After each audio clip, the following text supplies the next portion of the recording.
अस्सलाम वालेकुम। Chapter number 8 thermal properties of matter का जो टॉपिक आज हम डिस्कस करने वाले हैं वो है एक्सरसाइज न्यूमेरिकल प्रॉब्लम। इससे पहले हम 8.1 से 8.5 तक के न्यूमेरिकल की वीडियो जो है ऑलरेडी अपने चैनल पे अपलोड कर चुके हैं, तो आप उस वीडियो को लाजमी देखिएगा। मैं डिस्क्रिप्शन में उस वीडियो का लिंक भी दूंगा। अब कोई भी न्यूमेरिकल के मुश्किल लगने की वजह क्या होती है और एक ही फार्मूले से न्यूमेरिकल को हम कैसे हल कर सकते हैं और न्यूमेरिकल में पूरे मार्क्स कैसे हासिल कर सकते हो आप, और कौन सा मेथड है जिससे आप न्यूमेरिकल करोगे तो एग्जामिनर 0.5 मार्क भी आपका नहीं काट पाएगा। तो ये सारे क्वेश्चन जो है इनका आंसर वीडियो में आपको आज मिलने वाला है, इसलिए आपने वीडियो को एंड तक लाजमी देखना है। और इसके साथ साथ जैसे कि मैं पहले भी न्यूमेरिकल जब करवाता होता हूं तो मैं एक बात आपसे कहता हूं कि न्यूमेरिकल जो आपको मुश्किल लगते हैं तो इसके लिए आपको एक मैं तरीकाकार बताता हूं कि न्यूमेरिकल को करने से पहले आप ये काम जरूर कर लें, और वो है कि आपने जो इस चैप्टर के अंदर यानी chapter number 8 thermal properties of matter के अंदर जो फार्मूले जो हैं इस्तेमाल हुए हैं उनको आपने ध्यान से देखना है, उनको आप याद करें, उनको स्टिकी नोट्स पे लिख लें, उनको बार बार देखें। आप जब वो फार्मूले आपको याद हो जाएंगे तो देन आपने न्यूमेरिकल की स्टेटमेंट जो है उसको ध्यान से रीड करना है। जब न्यूमेरिकल की स्टेटमेंट को आप ध्यान से रीड करोगे तो आपको फौरन पता चल जाएगा इस न्यूमेरिकल के अंदर कौन सा फार्मूला इस्तेमाल होने वाला है, और जिससे आपको न्यूमेरिकल बहुत आसान लगने वाला है। क्योंकि अक्सर स्टूडेंट जो है उनको न्यूमेरिकल मुश्किल लगते हैं, और फिजिक्स के न्यूमेरिकल के मुश्किल लगने की एक वजह यह भी है कि स्टूडेंट्स जो है वो चैप्टर को रिवाइज नहीं करते। जब आप चैप्टर को रिवाइज नहीं करोगे आपको फार्मूलाज जो है चैप्टर के अंदर इस्तेमाल हुए हैं उनको आपको पता नहीं लगेगा, आपको समझ नहीं आएगी, तो आपको न्यूमेरिकल डेफिनेटली मुश्किल लगने वाले हैं। तो इसलिए जब भी आपने न्यूमेरिकल करने हो तो आप क्या करें, आप फार्मूला जो होते हैं उनको आप अलग से निकाल के लिख लिया करें, जिससे आपको न्यूमेरिकल आसान लगने लग जाएंगे। तो स्टार्ट करते हैं। आज जो हम न्यूमेरिकल करने जा रहे हैं वो प्रॉब्लम नंबर है 8.6, और जिसकी सबसे पहले हम क्या करेंगे स्टेटमेंट जो है इसको रीड करने वाले हैं। तो न्यूमेरिकल 8.6 की स्टेटमेंट है, कहता है an electric heater supplies heat at the rate of 1000 joule पर सेकेंड। एक इलेक्ट्रिक हीटर जो है वो हीट मुहैया करता है कितनी, 1000 जूल पर सेकेंड, यानी एक सेकेंड में 1000 joule. How much time is required to raise the temperature of 200 gram of water from 20 Celsius to 90 Celsius. आपके पास 200 ग्राम वाटर है और उसका टेम्परेचर आपने 20 सेल्सियस से 90 सेल्सियस तक लेके जाना है, तो आपने बताना है कि कितना टाइम लगेगा। तो क्या करेंगे, हम सबसे पहले लिखेंगे गिवन डाटा। गिवन डाटा में कौन सी चीजें आती होती हैं जो हमें उसने गिवन दी हुई हैं, जो न्यूमेरिकल की स्टेटमेंट के अंदर बताई होती हैं। उसके बाद हम टू फाइंड जो हमें मालूम करना होगा वो लिखा करेंगे, फिर कैलकुलेशन हम करेंगे, फार्मूला लगाएंगे, वैल्यूज पुट करेंगे और एंड पे आंसर आएगा उसको हाईलाइट करेंगे। कैसे करना है ये सारा आप इसको देखिएगा, समझिएगा ध्यान से, तो आपका न्यूमेरिकल आसान लगेगा। तो an electric heater supply heat at the rate of 1000 joule पर सेकेंड। तो सबसे पहले उसने हमें इलेक्ट्रिक पावर जो है वो गिवन दी हुई है। इलेक्ट्रिक पावर वो हमें गिवन है, वह 1000 जूल पर सेकेंड। इलेक्ट्रिक पावर को पी से लिख सकते हो 1000 जूल पर सेकेंड, ये हमें इलेक्ट्रिक पावर गिवन है। उसके बाद उसने टेम्परेचर भी गिवन हमें दिए और मैस भी गिवन है, mass of water, mass of water, और वो हमारे पास है जी 200 ग्राम। तो आपने इसको किस में लेके जाना है, आपने इसको किलोग्राम में लेके जाना है। तो हमें क्या करना पड़ेगा, हमें इसको 1000 पे डिवाइड करना पड़ेगा। तो जब आप इसको 1000 पे डिवाइड करोगे तो 0.2 kg आपके पास वाटर आ जाएगा। उसके बाद specific heat capacity of water, specific heat capacity of water वो होती है जी C is equal to 4200 joule पर केजी पर केल्विन। मैस को हम m से रिप्रेजेंट करते हैं, तो आप यहां पे m भी लिख सकते हैं।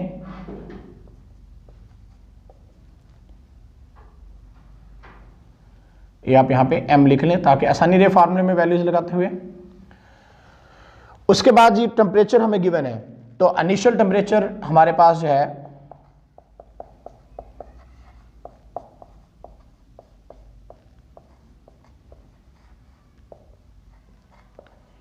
इनिशियल टेम्परेचर यानी T0 is equal to 20 Celsius. अब सेल्सियस को आपने किस में लेके जाना है, केल्विन में लेके जाना है, तो 20 प्लस हम क्या करेंगे 273 करेंगे। हमने सेल्सियस से केल्विन में कन्वर्ट करना हो तो 273 हम उसमें ऐड करते हैं। तो ये हमने टेम्परेचर स्केल की वीडियो में आपको बताया था, तो मैं उस वीडियो का लिंक डिस्क्रिप्शन में दूंगा, तो आप उस वीडियो को देखेगा तो आपको कन्वर्जन के बारे में समझ आ जाएगी कि सेल्सियस से केल्विन में या फ़ारेनहाइट से सेल्सियस में, सेल्सियस से फ़ारेनहाइट में हम कैसे लेके आते हैं। तो ये हमारे पास आ जाएगा जी 293 केल्विन आ जाएगा। इसी तरह से फाइनल टेम्परेचर लिखते हैं। फाइनल टेम्परेचर हमारे पास क्या है,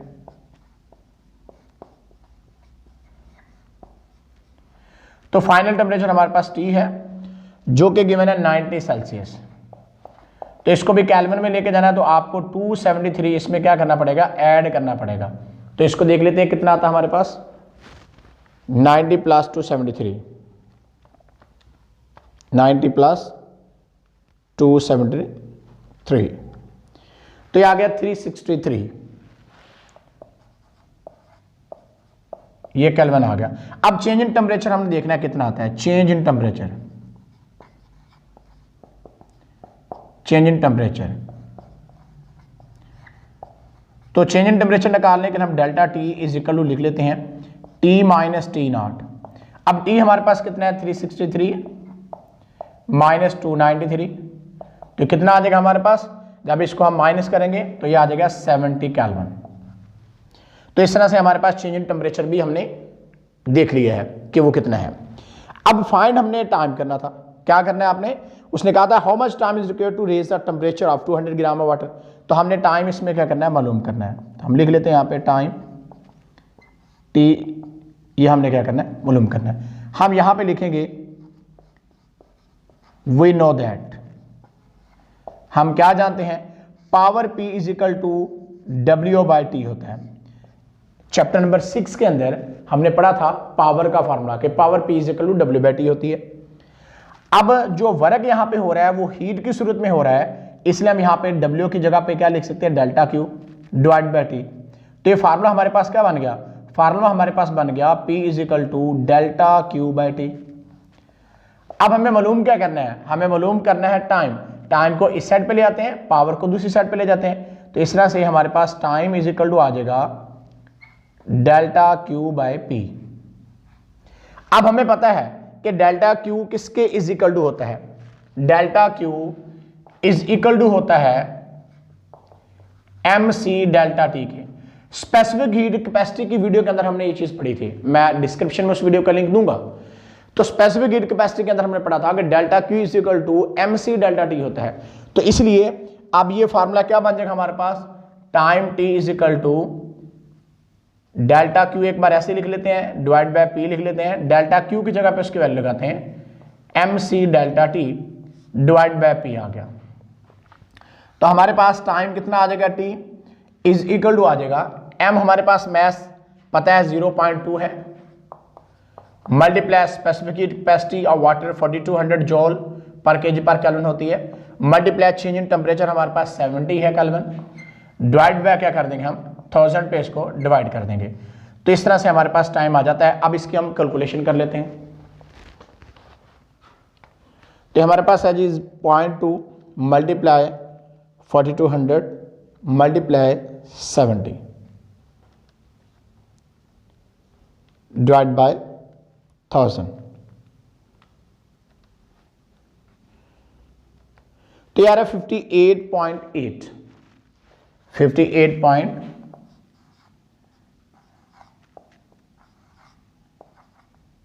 और साथ में यूनिट लाजमी लिखा करें, सेकंड इसका यूनिट है। अब इसको आपने क्या कर देना, बॉक्स कर देना है। आप इस तरह से करके इसको बॉक्स कर दें और साथ में आप क्या लिख दें, आंसर लिख दें। तो ये तरीकाकार है जिससे आप न्यूमेरिकल करोगे तो आपके न्यूमेरिकल में पूरे मार्क्स आएंगे, फुल मार्क्स आपके आएंगे। यानी सबसे पहले गिवन डाटा लिखना होता है, फिर जो फाइंड करना आपने वो लिखना है, फिर कैलकुलेशन जब लिखनी है आप लिखें कि वी नो दैट, हम क्या जानते हैं, और उसके बाद फार्मूला लगाएं, फिर उसके बाद आप क्या कर दें, पुटिंग द वैल्यूज, यानी यहां पे लिख लें बेशक putting the values, putting the values. तो वैल्यूज लगा दें और देन आप क्या लिखें, वैल्यूज लगाने के बाद कैलकुलेशन कर लें, आंसर लिखें, उसको हाईलाइट करें, इस तरह से आंसर लिख दें। तो इस तरह से न्यूमेरिकल आपका जो है 8.6 जो वो कंप्लीट हुआ। न्यूमेरिकल प्रॉब्लम 8.7 की स्टेटमेंट को आप रीड करते हैं। कहता है कि how much ice will melt by 50,000 joule of heat, 50,000 joule जो आपने हीट प्रोवाइड की है, मुहैया की है आइस को, तो उससे कितनी बर्फ पिघलेगी। Latent heat of fusion of ice 3,36,000 joule पर केजी, यानी 1 किलोग्राम को अगर आपने पिघलाना है तो उसके लिए आपको 3,36,000 जॉल हीट चाहिए। तो आपने बताना है कि 50,000 जॉल हीट जो है वो कितनी आइस को पिघला देगी, कितनी आइस जो है उसको मेल्ट कर देगी। तो सबसे पहले हम लिखते हैं जी गिवन डाटा, गिवन डाटा पहले लिखना, फिर टू फाइंड लिखेंगे, फिर इसकी कैलकुलेशन करते हैं। तो गिवन डाटा में हमें हीट सप्लाई जो करनी है वो गिवन है,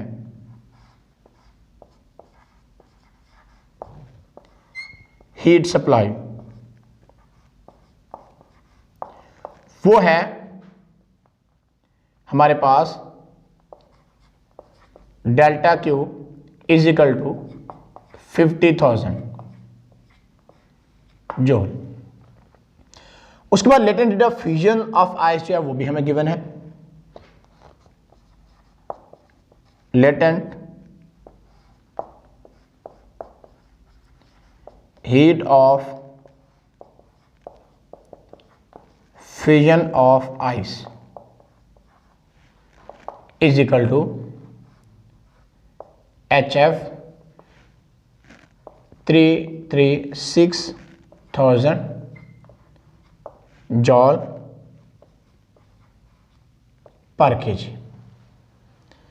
तो अब आपने फाइंड क्या करना है, आपने मैस फाइंड करना है, कितनी आइस यानी कितनी बर्फ जो है वो मेल्ट होगी 50,000 जॉल हीट से। तो हम लिख लेते हैं mass of ice, mass of ice. M हमने क्या करना है, मालूम करना है। हम यहां पे लिखेंगे वी नो दैट,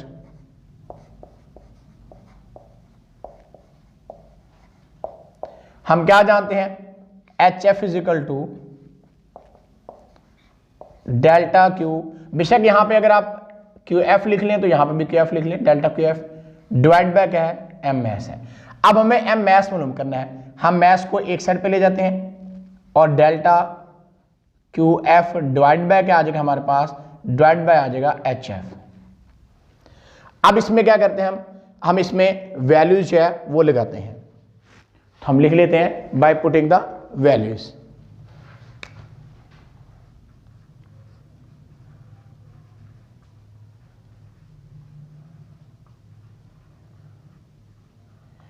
तो वैल्यूज लगाते हैं अब हम, mass M is equal to delta QF, delta QF आपके पास है 50,000 डिवाइडेड बाय हमारे पास HF latent heat of fusion of ice जो है वो 336,000 है। अब इसको हम क्या करते हैं, कैलकुलेट करते हैं।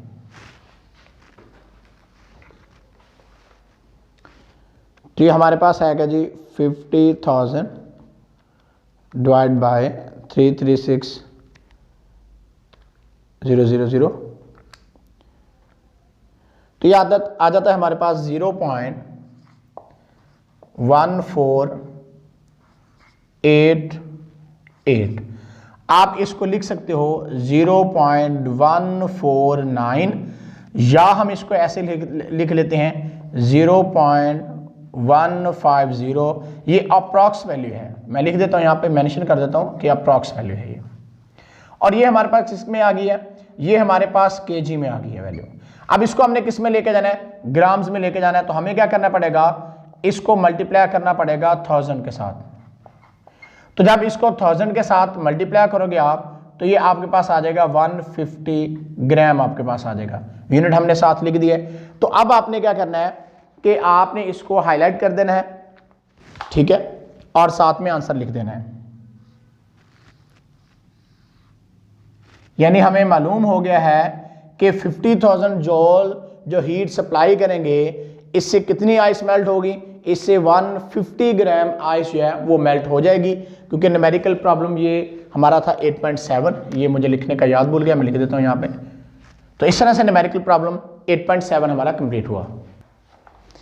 न्यूमेरिकल प्रॉब्लम 8.8, तो इसकी स्टेटमेंट रीड करते हैं। कहता है find the quantity of heat needed to melt 100 gram of ice at -10 Celsius into water at 0 Celsius. आपने क्या करना है, आपने -10 सेल्सियस टेम्परेचर पर मौजूद 100 ग्राम बर्फ को पिघलाकर 10 सेल्सियस टेम्परेचर पर पानी में तब्दील करने के लिए दरकार हरारत की मकदार मालूम करनी है।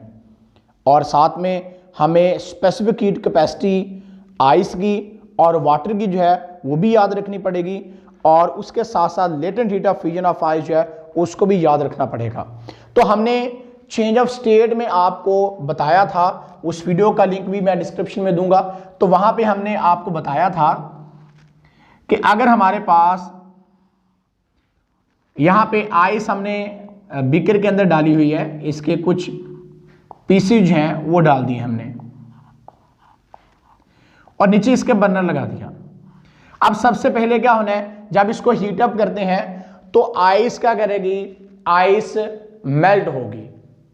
आइस जब मेल्ट होगी तो इसका टेम्परेचर 0 सेल्सियस ही रहेगा जब तक ये सारी की सारी आइस मेल्ट नहीं हो जाती। पहले इसका टेम्परेचर था -10 सेल्सियस, हमने इसको हीट अप करना शुरू कर दिया, हीट देनी शुरू कर दी, तो इसका टेम्परेचर जो है वो बढ़ता बढ़ता कहां पे पहुंच गया, 0 सेल्सियस पे पहुंच गया। 0 सेल्सियस टेम्परेचर रहेगा जब तक पूरी की पूरी आइस जो है वो मेल्ट नहीं हो जाती। फिर जब पूरी आइस मेल्ट हो जाएगी फिर इसका टेम्परेचर बढ़ना शुरू हो जाएगा। तो उसने कहा कि पहले -10 सेल्सियस टेम्परेचर है, और उसके बाद जो उसका टेम्परेचर -10 सेल्सियस से 0 सेल्सियस की तरफ है, और फिर 0 से 10 सेल्सियस की तरफ जा रहा है। तो आपने हीट की जो क्वांटिटी है वो आपने मालूम करनी है। यानी पहले टेम्परेचर -10 सेल्सियस था, उसके बाद टेम्परेचर 0 सेल्सियस होता है, और 0 सेल्सियस रहेगा जब तक पूरी आइस मेल्ट नहीं हो जाती, देन 10 सेल्सियस हो जाता है। तो आपने इस दौरान कितनी हीट जो चाहिए होगी वो आपने फाइंड आउट करनी है। तो जरा ध्यान से इस न्यूमेरिकल को समझिएगा। सबसे पहले हम लिखेंगे कि गिवन डाटा हमारे पास जो है वो क्या क्या है। तो गिवन डाटा में हमें उसने मैस गिवन दिया हुआ था कि 100 ग्राम मैस हमारे पास है। तो हम लिख लेते हैं सबसे पहले कि मैस हमारे पास कितना है, mess of ice. Given data में हम लिखते हैं मैस ऑफ आइस।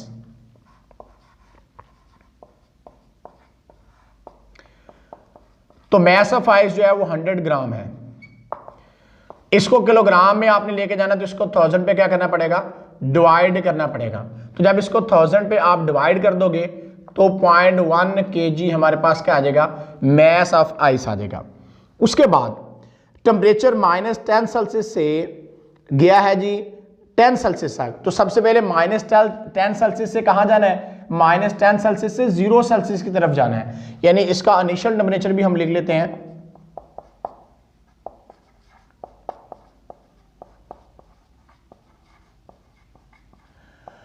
तो इनिशियल टेम्परेचर जो हमारे पास T0 है वो है 10 सेल्सियस, -10 सेल्सियस। और उसके बाद हमारे पास जो फाइनल टेम्परेचर है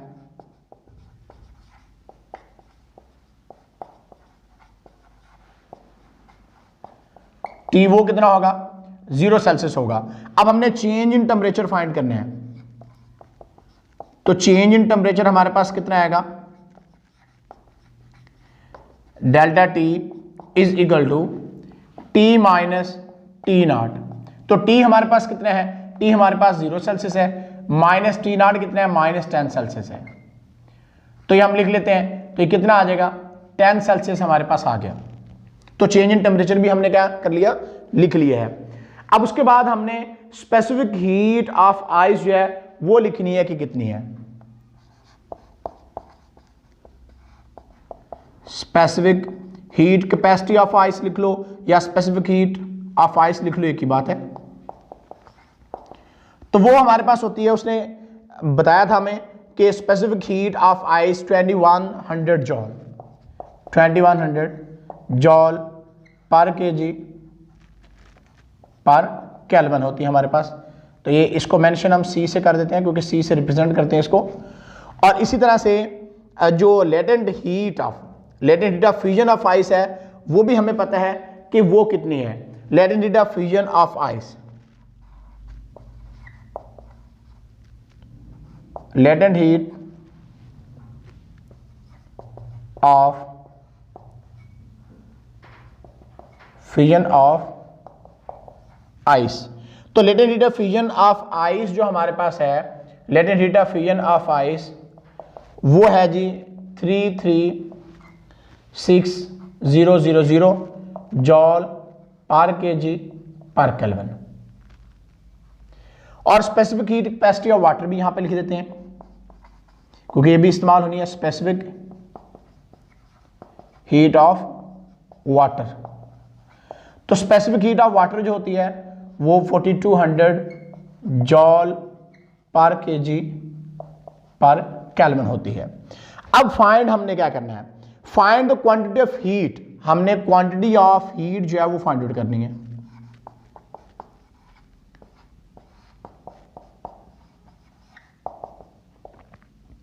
तो इसको हम लिख सकते हैं कि क्वांटिटी ऑफ हीट हमारे पास क्यों लिख सकते हैं, ये हमने क्या करनी है, मालूम करनी है। यानी -10 सेल्सियस से 0 सेल्सियस पे 0 से 10 सेल्सियस तक जाते हुए कितनी हीट हमें चाहिए, वो हमने टोटल हीट जो है वो फाइंड आउट करनी है। तो वो किस तरह से करते हैं, अब इसको हम इसकी कैलकुलेशन जो है उसको स्टार्ट करते हैं। तो सबसे पहले हम लिखेंगे कि इसको हम quantity of heat required to melt the ice at -10 Celsius to water at 0 Celsius. यानी सबसे पहले -10 सेल्सियस से हमने 0 सेल्सियस तक जो है वो टेम्परेचर इसका लेके जाना है और हमने आइस को क्या करना है, मेल्ट करवाना है। तो हम जानते हैं कि लेटेंट हीट ऑफ फ्यूजन का फार्मूला क्या था, हम लिखेंगे यहां पे वी नो दैट। हम जानते हैं HF is equal to delta QF by M होता है। तो लेटेंट हीट ऑफ फ्यूजन हमें जो है वो गिवन है, मैस हमारे पास गिवन है। तो हम डेल्टा QF इसमें से जो है वो फाइंड आउट करते हैं कि डेल्टा QF हमारे पास कितना आएगा। Delta QF is equal to HF multiply M। तो अब इसमें क्या करेंगे, हम वैल्यूज लगाते हैं। तो डेल्टा QF हमारे पास आ जाएगा, delta QF is equal to HF latent heat of fusion हमें गिवन है 336 मल्टीप्लाई 730 भैया मल्टीप्लाई 0.1। तो इसको हम क्या करते हैं जी, मल्टीप्लाई कर लेते हैं, कैलकुलेट इसको करते हैं जी। तो इसके लिए हमें मल्टीप्लाई करना पड़ेगा 336,000 मल्टीप्लाई 0.1। तो ये हमारे पास आ रहा है जी 33600 जॉल हमारे पास हीट आ गई। ठीक है जी, इसको हम बॉक्स करते जाते हैं ताकि हमें याद रहे चीजें।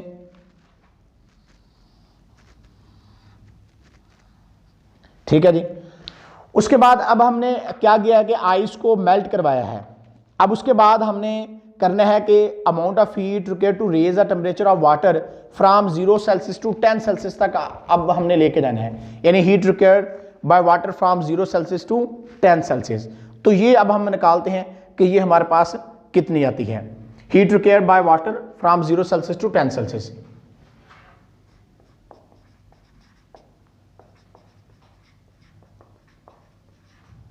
हीट रिक्वायर्ड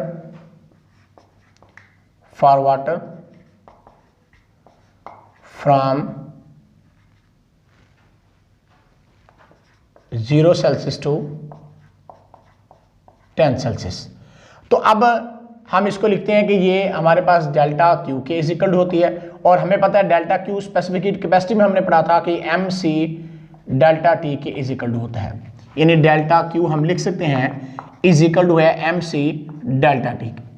तो अब इसमें क्या करते हैं, हम वैल्यूज लगाते हैं। M हमारे पास कितना है, delta Q is equal to M mass हमारे पास 0.1 kg है, मल्टीप्लाई।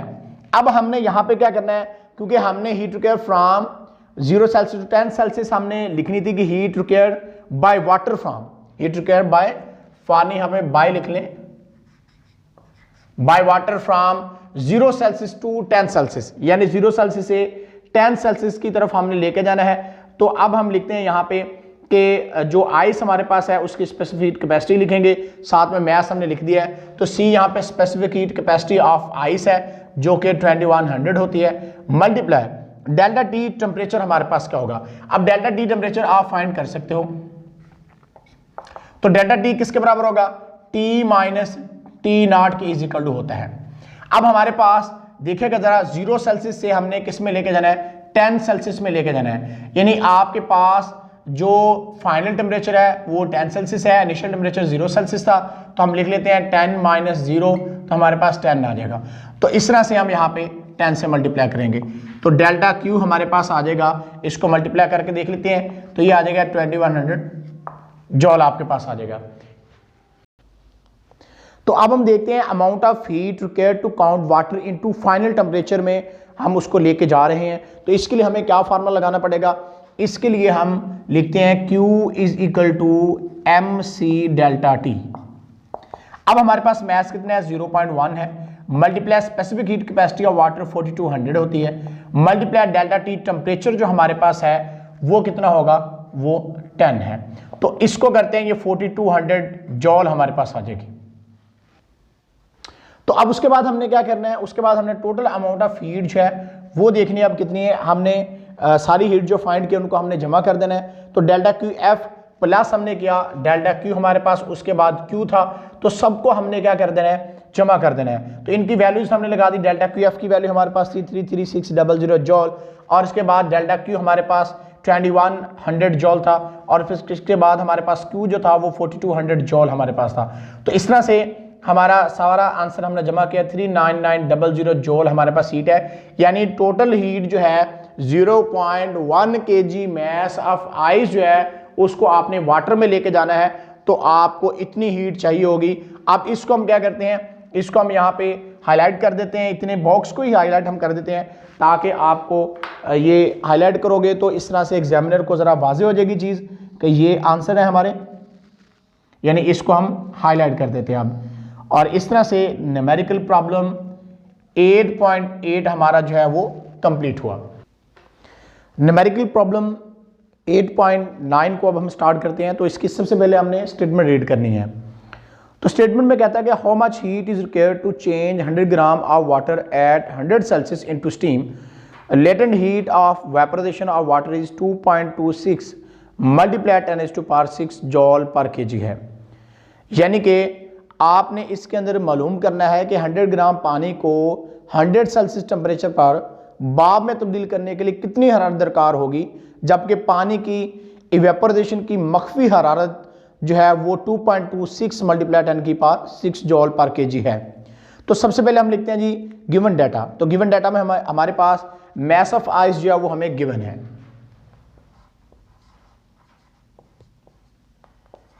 मैस ऑफ आइस, और वो हमारे पास है जी 100 ग्राम।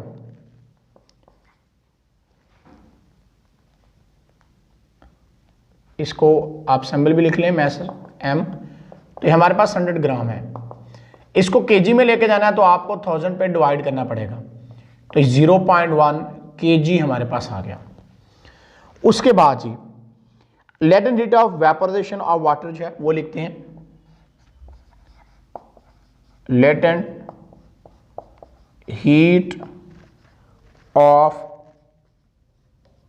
वेपोराइजेशन ऑफ वाटर जो है वो लिखते हैं हमारे पास कितने हैं। तो लेटेंट हीट ऑफ वेपोराइजेशन को HV से रिप्रेजेंट करते हैं, और वो हमारे पास है जी 2.26 मल्टीप्लाई 10⁻⁶ जॉल पर केजी हमारे पास है।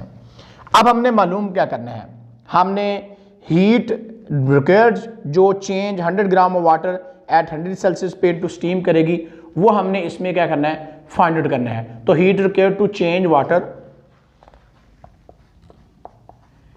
Heat required to change water,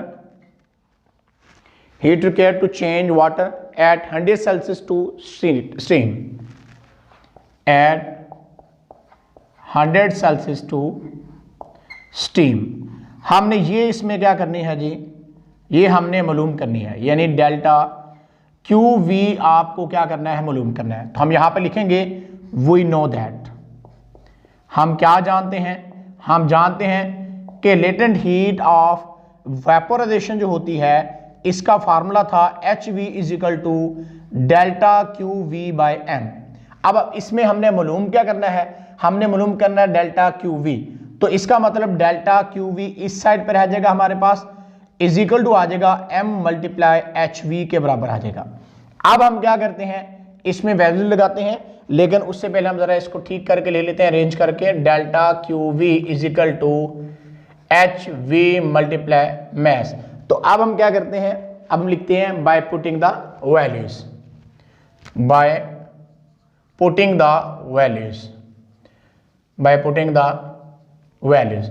अब जब हम इसमें वैल्यूज लगाएंगे तो फिर क्या होगा, फिर देखिएगा आप कि delta Q V is equal to आ जाएगा हमारे पास H V, latent heat of vaporisation of water जो हमारे पास है वो है 2.26 मल्टीप्लाई 10⁻⁶ मल्टीप्लाई मैस हमारे पास कितना है 0.1 है। तो डेल्टा क्यू वी जो है इसकी हम कैलकुलेशन अब कर लेते हैं कि कितना आता है।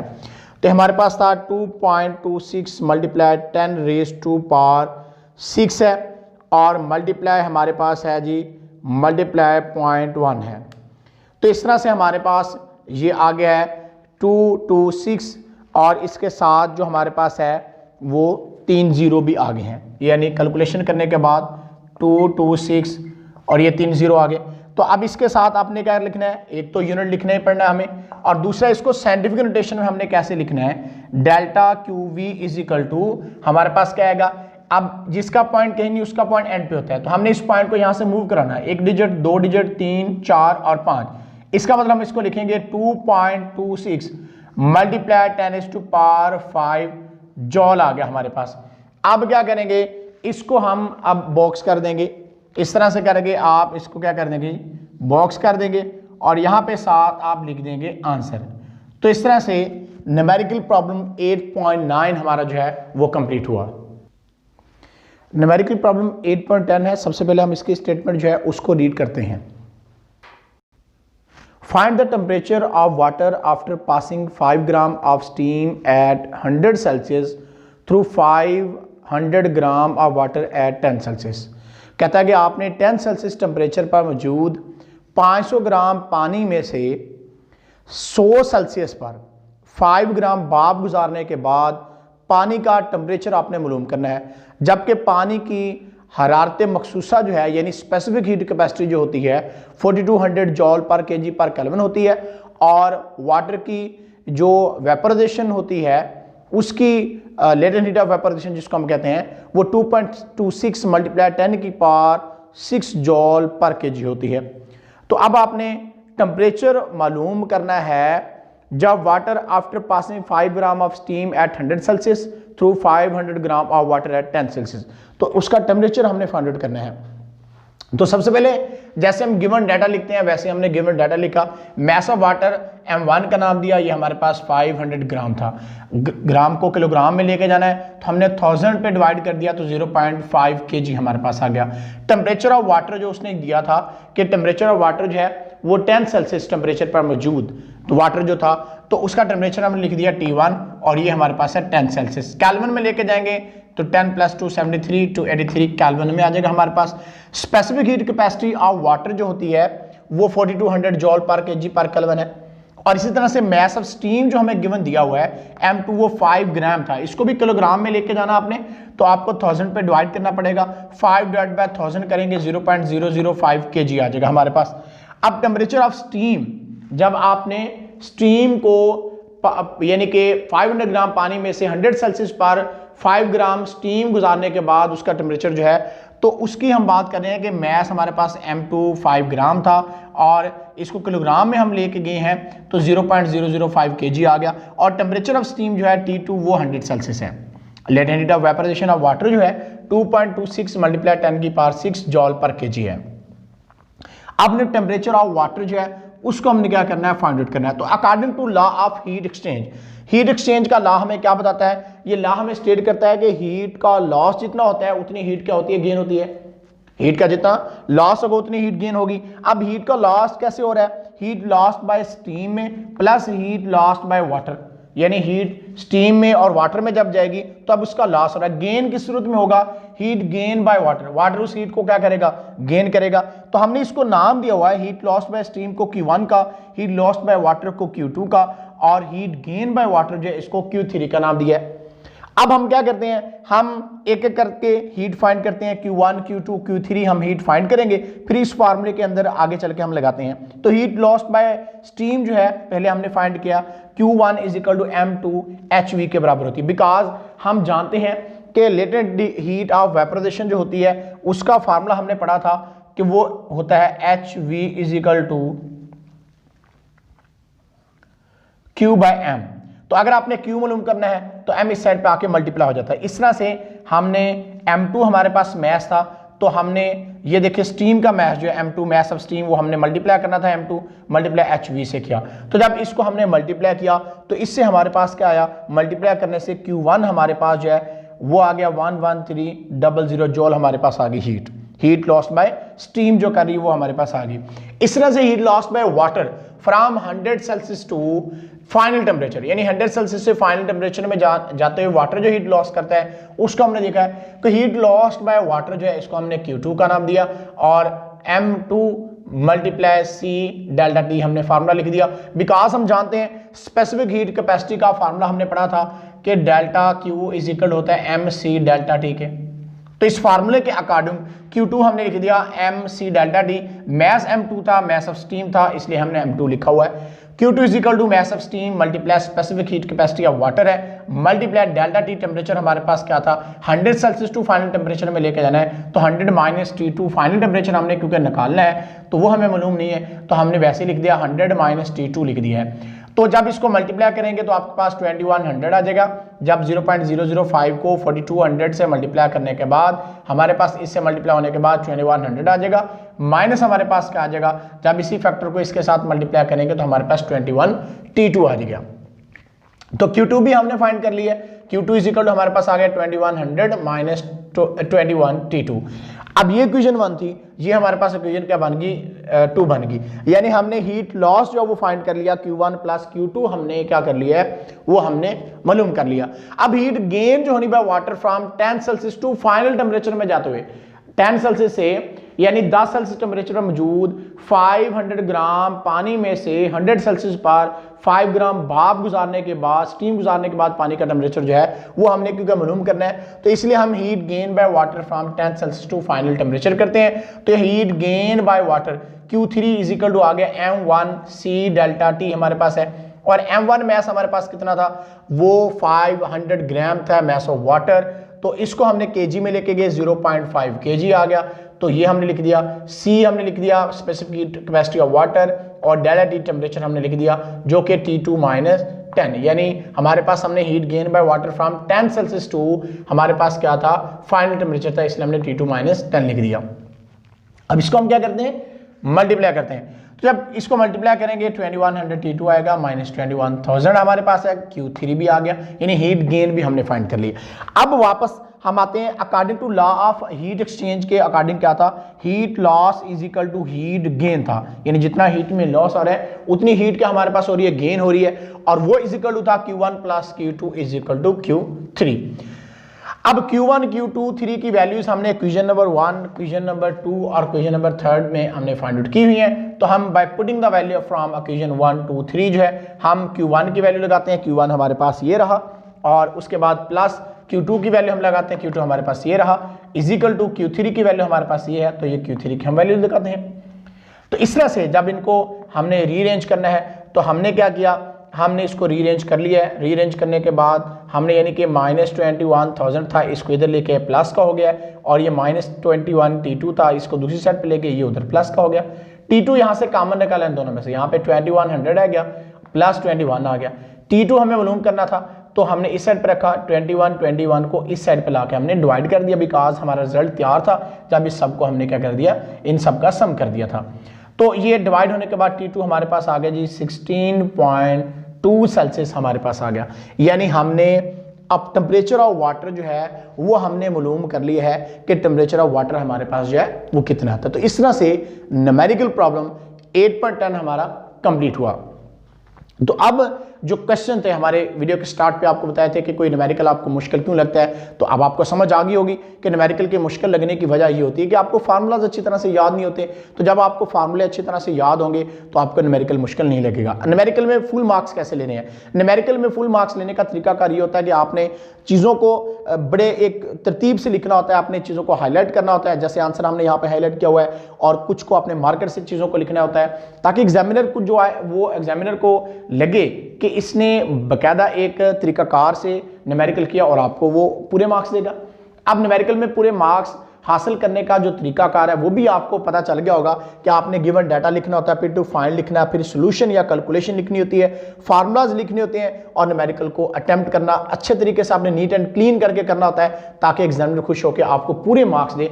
तो ये बाकायदा एक तरीकाकार है जिससे आप न्यूमेरिकल में पूरे मार्क्स हासिल करते हैं। अब स्टूडेंट न्यूमेरिकल में कौन सी ऐसी गलती करते हैं जिससे उनके न्यूमेरिकल में पूरे मार्क्स नहीं आते? उसकी वजह ये होती है कि स्टूडेंट फार्मूला गलत लगा देता है। अब फार्मूला अगर उसने गलत लगा दिया, गिवन डाटा टू फाइंड सारा कुछ लिख लिया, लेकिन फार्मूला गलत अप्लाई कर दिया, तो इससे उसका न्यूमेरिकल जो है वो गलत हो जाएगा। तो इस तरह से आज का हमारा जो टॉपिक था न्यूमेरिकल प्रॉब्लम 8.6 से 8.10 तक वो हमारे कंप्लीट हो गए हैं। तो आज के लिए इतने, फिर मिलेंगे इंशाल्लाह, तब तक अल्लाह हाफिज़।